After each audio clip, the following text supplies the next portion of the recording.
உங்கள் எல்லாரோடையும் நான் ஒரு விஷயத்தை பகிர்ந்துக்கலாம்னு நினைக்கிறேன். என்னன்னு கேளுங்க. நாளைய தினம் கார்த்திகை 1. ஊரே பாருங்கள், நாளைக்கு ஐயப்பனுக்கு முருகனுக்கும் மாலை போடுற தினம். ஒரு அற்புதமான நாள். எதுக்குன்னு கேளுங்க. இதுக்கு முன்னாடி வீட்டில் அடித்து துவைச்சி பிடிச்சி மேய்ஞ்சிருப்பாங்க. ஆனால் இன்னையிலிருந்து பாருங்கள் மரியாதை எப்படி கிடைக்குதுங்க. சாமி வாங்க சாமி, உட்காருங்க சாமி, சாப்பாடா சாமி, இந்த எடுத்து வந்துடுறேன் சாமி. இதுக்கு முன்னாடி நம்ம ஆளுக்கு சாப்பாடா வேணாம், அந்த அருகே போய் போட்டுக்க, ஃப்ரிட்ஜில் பழைய குழம்பு இருக்கு, எடுத்து சூடு பண்ணி ஊற்றிக்க அப்படின்னா. இன்னி நாளையிலேருந்து விதவிதமான காய்கறி, விதவிதமான குழம்பு, விதவிதமான சாப்பாடு.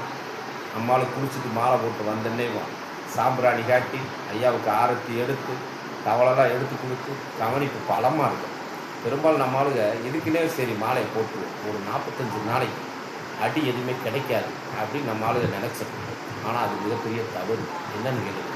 அதுக்கு அடுத்து மறுநாளே நம்மளால் மேல்மருவத்திற்கு மாலையை போட்டு வந்து ஆசாமினாத்தான உன்னை அடிக்கக்கூடாது, சாமினா உன்னை தூக்கி போட்டு மிதிக்கலாம்னா சாமிக்கு சரியாக போகும் அப்படின்னு போட்டு பிரித்து மேய் வாங்க.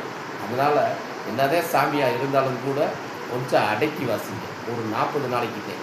அதுக்கு பிறகு உடம்ப இரும்பாக்கிக்கங்க. ஏன்னா இந்த 40 நாளில் கவனித்த கவனிப்போட எஃபெக்ட்டு அந்த 40 நாள் கழிச்சுதான் தெரியும். பார்த்துக்கங்க, சூதானமாக இருக்குது.